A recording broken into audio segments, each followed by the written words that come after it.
இன்னைக்கு நம்ம கிரேவி தாங்க பண்ண போகிறோம். அது எப்படி பண்ணலான்னு பார்க்கலாம் வாங்க. முட்டை கிரேவி தாங்க பண்ண போகிறோம். அதுக்கு ஃபஸ்ட்டு நம்ம முட்டையை வேக வச்சுக்கலாங்க.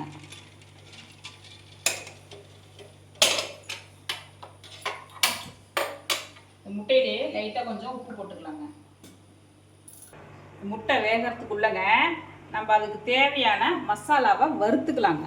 ஃபஸ்ட்டு வந்து பார்த்திங்கன்னா தேங்காய் பாருங்கள், ஒரு அரை மூடி தேங்காய் போட்டிருக்கேன். தேங்காயை ஃபஸ்ட்டு வறுத்துக்கலாங்க.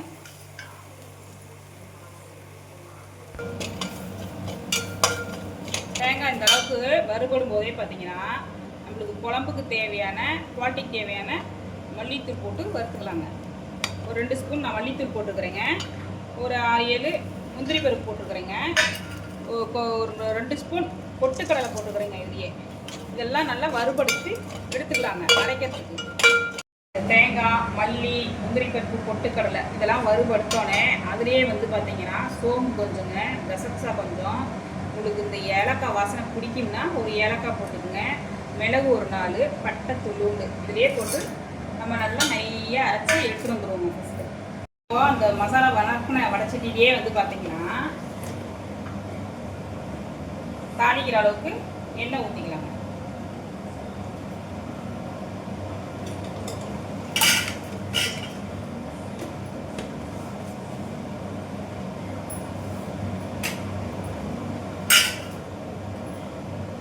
எண்ணெய் காயும் போது கொஞ்சமாக சோம்பு போட்டுக்கலாங்க, லைட்டாக ஜீரகம் போட்டுக்கலாங்க. பொரிட்டுங்க. இது பொரிஞ்சு வந்ததுக்கப்புறம் பொரிஞ்சிட்டாங்க. இப்போது பெரிய வெங்காயம் நல்லா பொரிச்சாக நறுக்கணும். கொஞ்சம் கருவேப்பிலை அதுலேயே பார்த்தீங்கன்னா உங்களுக்கு கொஞ்சம் நல்லா சோள வணக்கிக்கோங்க. இப்போ தக்காளியை போட்டுக்கலாங்க. தக்காளியும் நல்லா வந்து கொஞ்சம் தூளில் வணக்கிக்கலாங்க. அது கொஞ்சம் சீக்கிரம் வணங்கிறதுக்காக கொஞ்சம் நம்ம உப்பு போட்டுக்கலாங்க. தக்காளி வணங்கிறதுக்கு அப்புறம் பாருங்க, தக்காளி கொஞ்சம் நல்லா வணங்கிடுச்சுங்க. நம்ம ஊர் சைடு இருக்கிற தக்காளிலாம் பார்த்தீங்கன்னா போட்டதையும் வதங்கிடுங்க. இந்த தக்காளிக்கு இப்பே போட்டாலும் சீக்கிரம் வணங்கவே மாட்டேங்குதுங்க. அப்படி இருக்குது இந்த தக்காளி கண்டு மாதிரி. அடுத்து நம்ம கொஞ்சம் இஞ்சி பூண்டு சேர்த்துக்கலாங்க. அதில் இன்னும் கொஞ்சமாக ஃப்ளேவருக்காக இந்த பச்சை சுமல் போனதுக்கப்புறம் பார்த்தீங்கன்னா கொஞ்சம் மஞ்சப்பொடி, மிளகாப்பொடி, வரமிளகாப்பொடி போட்டுக்கலாங்க.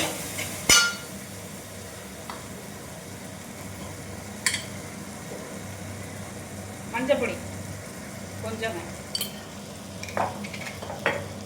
அடுத்து மிளகாப்பொடி 1 ஸ்பூன். இப்போ காரத்துக்கு தகுந்த மாதிரி நீங்கள் போட்டுக்கங்க. நான் 1 ஸ்பூன் போட்டுக்கிறேங்க. எங்கள் மிளகாப்பொடி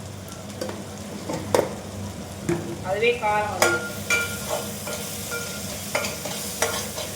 வணங்கி வந்துருச்சுங்க. இப்போ நம்ம அரைச்சி வச்ச மசாலாவை இதில் சேர்த்துக்கலாங்க.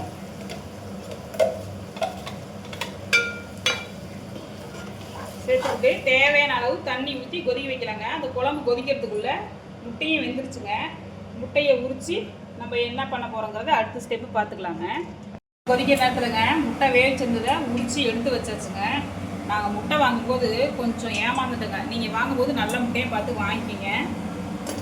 இப்போ இந்த பக்கம் கொஞ்சம் ஆயில் ஊற்றிருக்குறேங்க. அதுலேயே வந்து பார்த்தீங்கன்னா ஒரு 1/2 ஸ்பூன் மிளகாத்தூளுங்க, கொஞ்சமாக மஞ்சப்பொடிங்க, லைட்டாக அந்த முட்டைக்கு தகுந்த மாதிரி உப்புங்க. நம்ம இப்போ இந்த முட்டையெல்லாம் இதில் போட்டு ஒரு மிரட்டி எடுத்து டேரக்டாக குழம்புல போட போகிறோம். நம்ம கொதிக்கிற குழம்புல குழம்பு இப்போ நல்லா கொதிக்கிடுங்க. இதில் ஆட் பண்ணிக்கலாங்க.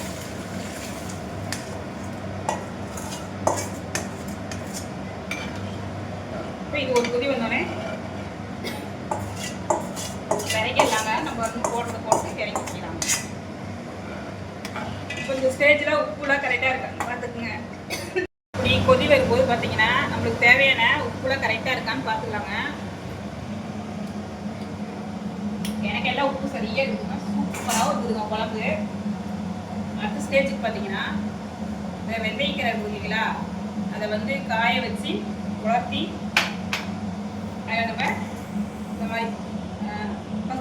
சொல்லுவாங்க. இதுக்கு பேர் வந்து பார்த்தீங்கன்னா இந்த மாதிரி போட்டுங்க.